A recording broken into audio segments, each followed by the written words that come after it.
अस्सलाम वालेकुम प्यारे दोस्तों, क्या हाल चाल है। उम्मीद आप सब खैरियत से होंगे। मेरा नाम है मोहम्मद साजिद और मैं हाजिर हूँ आज एक वीडियो लेके जिसमें हम बात करेंगे हेपेटाइटिस सी के बारे में, काले यरकान के बारे में बात करेंगे। जी ये क्या है, ये क्यों है, किन वजूहात की बिना पर होता है, तो आज हम इस टॉपिक पे बात करेंगे।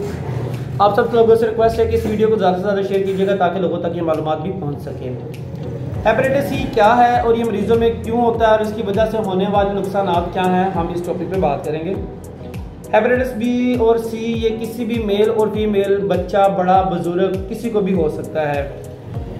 ये जो है ब्लड टू ब्लड ट्रांसफर होने वाली बीमारी है। ये कभी भी एक दूसरे के साथ बैठ के उठ के खाने में, पीने में या इस तरह की चीज़ों में नहीं हो सकती।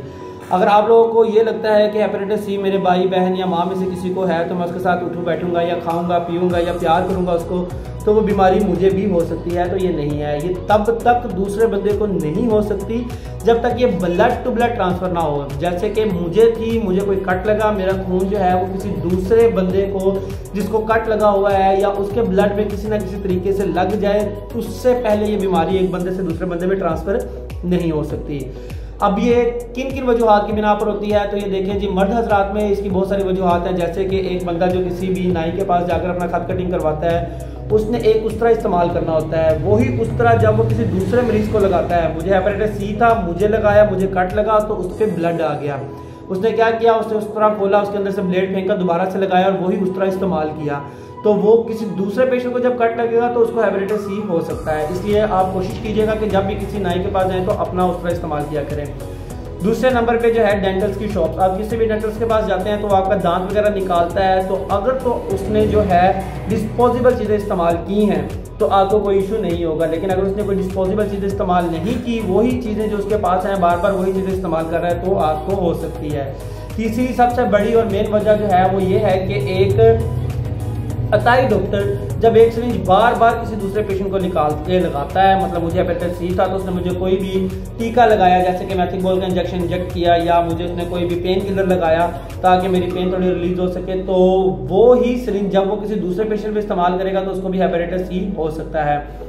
इसके अलावा बहुत सी बीमारियां हैं, बहुत सी वजूहात हैं जिसकी वजह से ये बंदे को हो सकती है। जो मोटी मोटी हैं वो मैं आपको नीचे तस्वीर में दिखा रहा हूँ कि ये वजूहात की बिना पर हेपेटाइटिस सी आपके खून में ट्रांसफर हो सकता है और आपने इन चीज़ों से परहेज करना है।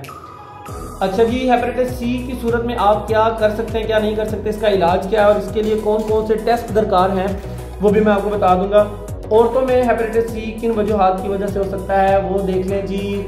सबसे पहली बात है कि डिलीवरी के दौरान जब औरत को हेपेटाइटिस सी होता है तो क्या वो अपने बच्चे को फीड करवा सकती है या नहीं, वो बिल्कुल करवा सकती है। क्यों नहीं करवा सकती, क्योंकि हेपेटाइटिस सी बच्चे को फीडिंग के जरिए नहीं ट्रांसफर हो सकता, तो इसलिए आप जब भी उसको फीड करवाना चाहें आप करवा सकती हैं। एहतियात जरूरी है, अगर आप ना करवाएं तो वो अलग बात है, लेकिन आप उसको करवा सकते हैं। हेपेटाइटिस सी किस एज से किस एज तक हो सकता है, हेपेटाइटिस सी किसी भी एज में हो सकता है। न्यू बोर्न बेबी से लेकर अगर आप देखें कि वो 50, 60 या 70 या 80 ईयर प्लस कर चुका है तब भी उस बंदे को हो सकता है। पॉजिटिव या नेगेटिव ये बात की बातें हैं, हेपेटाइटिस सी का रिएक्ट होना या ना होना ये बात की बातें हैं, लेकिन हो सकता है जी, ये जरूर हो सकता है। अगर ये ब्लड टू ब्लड एक बंदे से दूसरे बंदे में ट्रांसफर हो तो जरूर हो सकता है। इनकी अलामतें कौन कौन सी हैं, इसमें देखें जी मुख्तलिफ तरह की अलामत पाई जाती है। हर बंदे में इसमें मुख्तलिफ तरह की अलामत होती है। कुछ पेशेंट ऐसे होते हैं जिनका रंग काला होना शुरू हो जाता है, उनकी भूख खत्म हो जाती है, उनके जिस्म में डिफरेंट तरह की जलन वगैरह आना शुरू हो जाती है, हाथों पाँव का जलना, आंखों का जलना, भूख का ना लगना, बार बार बुखार होना, जिस्म में कमजोरी हो जाना, ये बहुत सी अलामतें इस तरह की हैं जो हेपेटाइटिस सी के पेशेंट में पाई जाती हैं।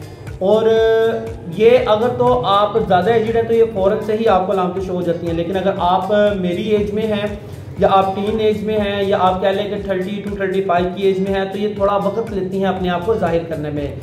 एक कॉमन चीज़ जो हर बंदे में पाई जा सकती है वो क्या है, वो ये है कि उसको थकावट हो जाना, थोड़ा सा काम करना, कह लें कि आगे वो पूरा दिन काम करता था तो उसको थकावट नहीं थी, लेकिन अगर वो 2 से 3 घंटे या 4-5 घंटे मुसलसल काम करता है तो उसको थकावट हो जाती है, तो उसको हेपेटाइटिस सी कहा जा सकता है। उस पेशेंट का अगर हेपेटाइटिस सी चेक करवाया जाए तो उसको अल्लाह न करे जहाँ तक मेरा पॉइंट ऑफ व्यू है वो उसको हेपेटाइटिस सी पॉजिटिव हो सकता है।